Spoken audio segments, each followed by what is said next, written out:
And it's fitting for how I feel today, but apparently I forgot to turn on my mic transmitter until right now.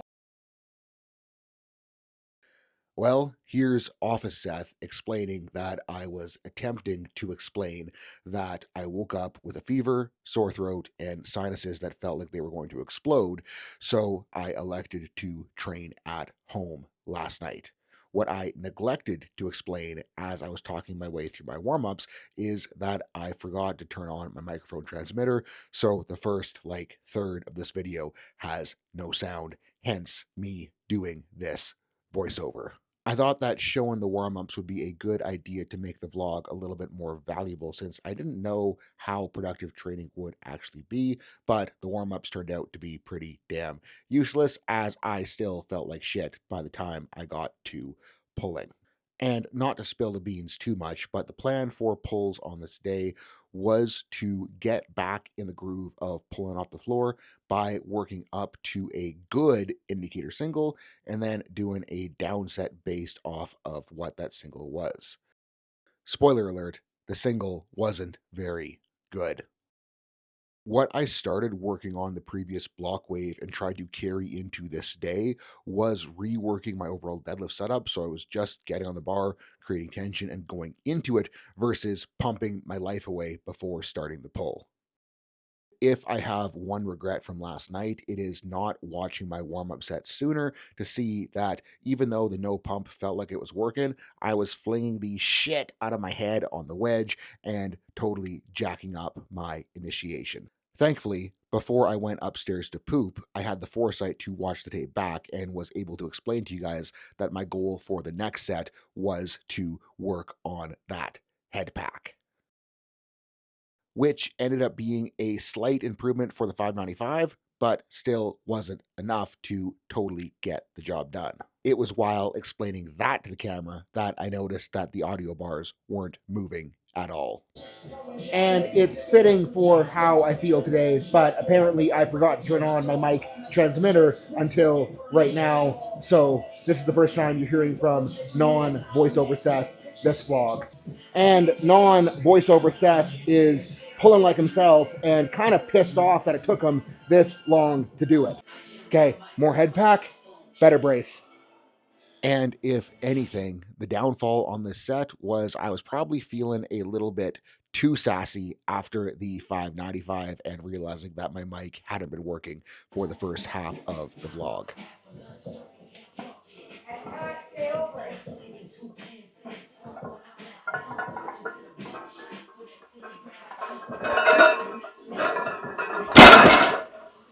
Lost my balance a little bit, but probably the least shitty I've pulled in a very long time. Which turned into getting way too far behind the bar and losing my balance at the top. And upon reviewing the tape, I have no freaking clue what the balance was, but I do know I was a little bit too upright too soon, so we'll stay over the bar better on the work set. And I might as well let actual vlog Seth take over from here. And based on how I'm feeling, I'm thinking some good reps at 575 will be the call. Okay, we're staying over the bar.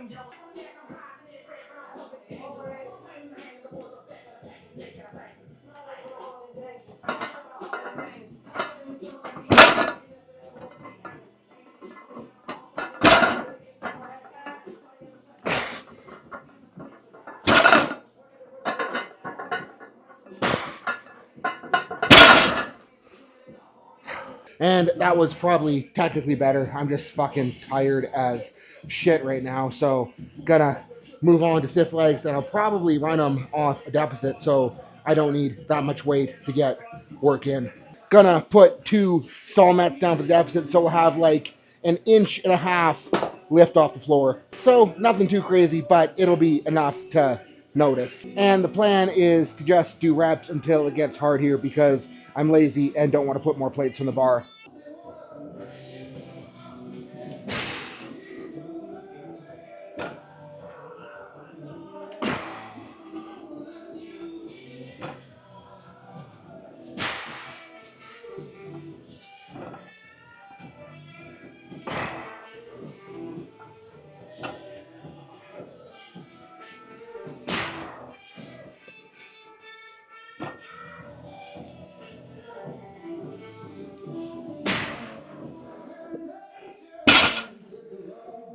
Yeah, that sucked in a good way, but also a bad way. We'll do another. And I don't know if this is necessarily the healthiest thought process, but on the days that feel like today, something I think to myself is, how would someone that I don't want to be handle this training session? And then I just make sure to handle the training session in the exact opposite manner that they would.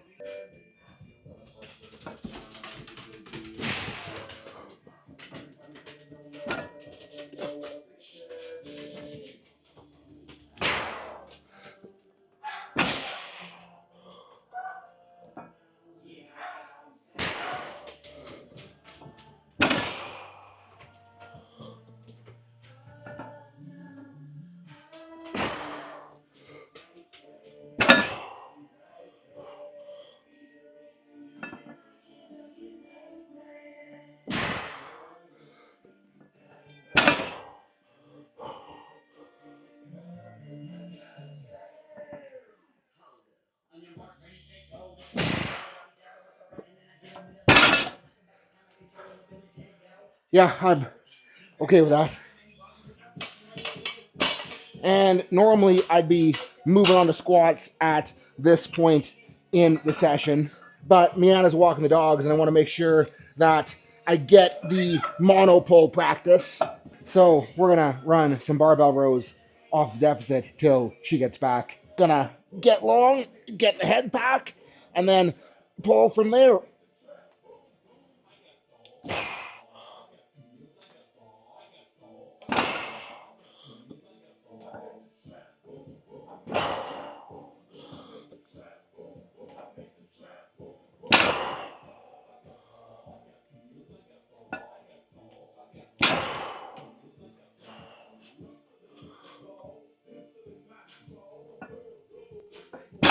And I'm hoping that looks more like a true pendlay than the wedge rows I posted the other week.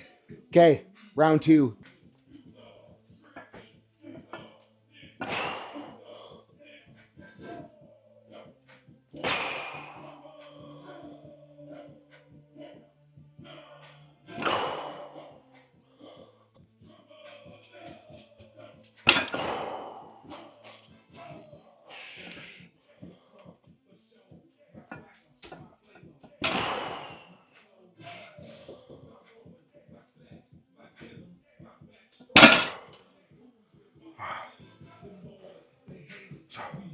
And heard the door open up, so we're gonna get set up to squat.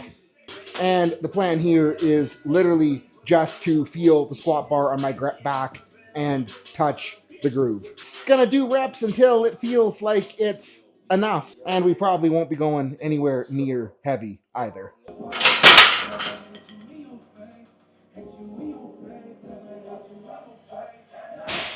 Okay, 2 plates might be work set, might not be.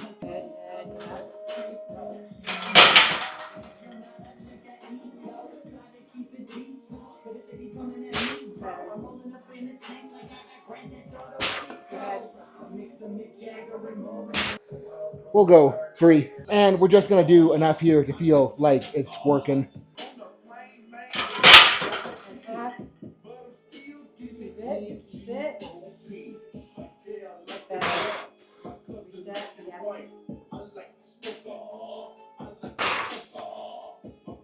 Keep it on the reversal. Better. Shit, yep. Rock. I do not have the juice to push into reps at all today. And I figure I'll make myself do 5 here because doing less than 5 is really pathetic.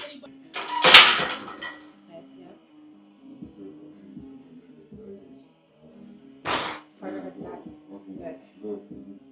Bit. Better. 3.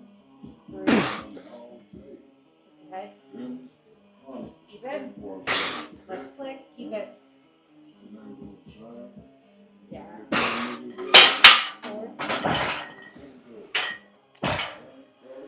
Yeah, that feels pretty okay, despite how I feel right now, which I'm thinking is a pretty freaking good sign, all things considered. And now we're going to take advantage of the stuff that I have in the basement that I don't have at TSE, starting with a GHR that doesn't have a totally shittered pad.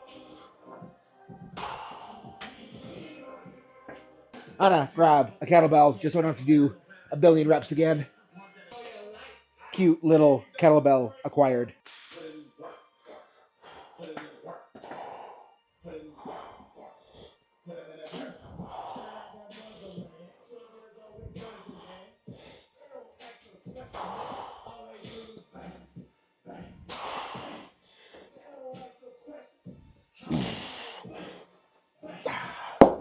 We can probably grab a less cute, less little kettlebell for the next one. Got us a 44 now.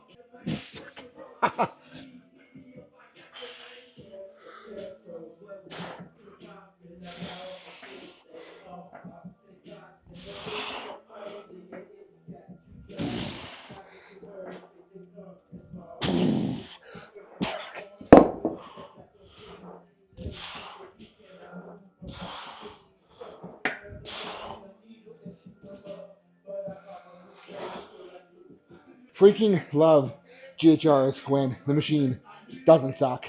And speaking of machines that don't suck, I present to you the Rogue Westside Hyper with the roller attachment at the feet.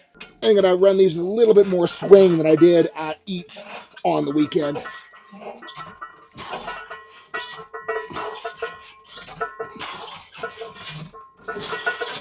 Okay, round two.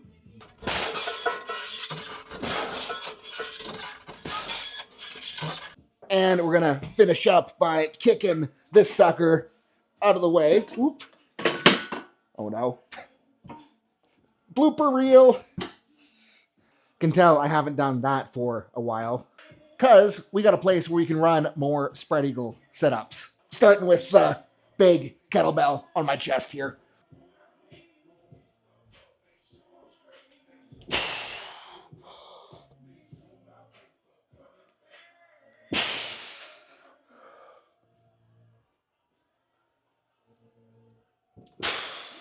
So playing a little before versus after, I'm definitely in like less physical pain than I was at the beginning of the session because everything freaking hurt when I walked downstairs. But I am also a lot more tired than I was at the beginning of the session, and I really freaking want to go to bed right now.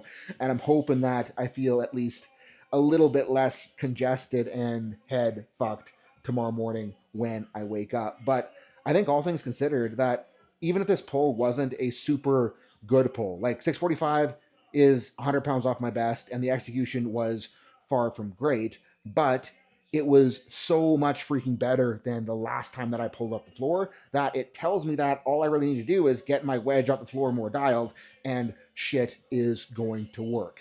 And I think that the most valuable thing that comes with gaining experience in powerlifting is that I can have meet preps that don't look like they're starting off very smooth. I could have training sessions that don't go very well, but because I've been through it, I know that I can trust myself to pull it off, and I can trust myself to be able to build off of less than ideal circumstances. And I think that when I was newer, I was able to replace that experience with guidance from people like Sal, from people like Evan, from people like Bryce. And what I'm trying to do right now with this YouTube with Team Activated is be able to show you guys that it ain't the end of the world to have rough sessions. It ain't the end of the world to have to train through being sick. It ain't the end of the world to not have lifts go perfect. What matters is that you continue to put the effort in to improve yourself, and that you don't let the bad sessions stop you from doing the work. Because if you don't do the work because things feel bad, it's not going to work. But if you continue to put effort in, if you continue to figure it out, and if you continue to work towards solving problems, absolute worst case is that you might not have a good meet, but you're sure as shit going to learn something from it. And best case, you'll be able to show yourself how well you can do despite circumstances. And that is going to be absolutely invaluable. So thank you guys so much for watching this. Thank you so much for sticking around through the meet prep journeys, through these 2 preps that I've done where I'm making shit a little bit hard on myself on purpose with the pec recovery and the weight loss. But by making it hard on myself on purpose, we're all going to learn something from it. And if you haven't yet, hit that link below, sign up for Team Activated, because my goal with that is to help you directly to make you a better lifter.